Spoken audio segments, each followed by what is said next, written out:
మనిషికి ఉన్నటువంటి భయంకరమైనటువంటి ఒక గుణం ఏంటో తెలుసా? మనుషులు మనతో పాటు ఉన్నప్పుడు మనుషుల విలువ మనకు అర్థం కాదు. దేవుడు మనతో పాటు ఉన్నప్పుడు దేవుని యొక్క విలువ మనకు అర్థం కాదు. ఆయన మనతో నివసిస్తున్నప్పుడు, ఆయన మనతో పాటు నివసించాలి, జీవించాలి, మనం కావాలని ఆయన కోరుకున్నప్పుడు ఆయన యొక్క ఇంపార్టెన్స్ మనకు అర్థం కాదు.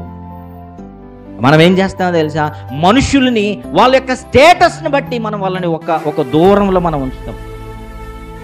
స్టేటస్ చూస్తాడు మనిషి. ఏం చూస్తాడు మనిషి? స్టేటస్ చూస్తాడు.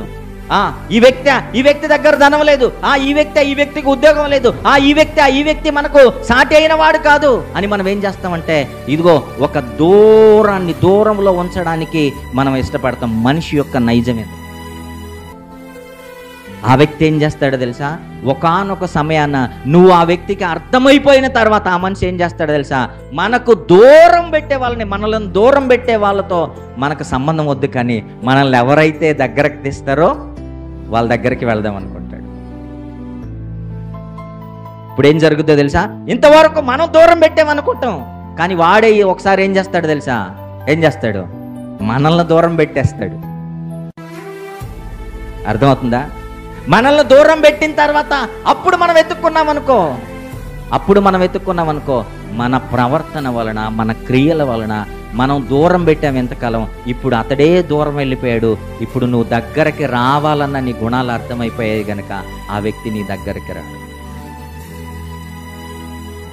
ఎవరైనా మనతో పాటు ఉన్నప్పుడే ఆ వ్యక్తి యొక్క ప్రాముఖ్యత మనం అర్థం చేసుకోవాలి. దూరంగా పెట్టడానికి వీల్లేదు, దూరంగా జరగడానికి వీల్లేదు. దేవుడు కూడా మనకు దగ్గరగా ఉన్నప్పుడే మనం ఏం చేయాలట?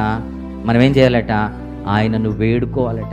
ఆయన మనకు సమీపస్థుడై ఉండగానే మనం ఆయనను వేడుకోవాలి. యేసుక్రీస్తు ప్రభువు యూదులతో ఉన్నప్పుడు ఆయన ప్రాముఖ్యత వాళ్ళకి అర్థం కాలేదు.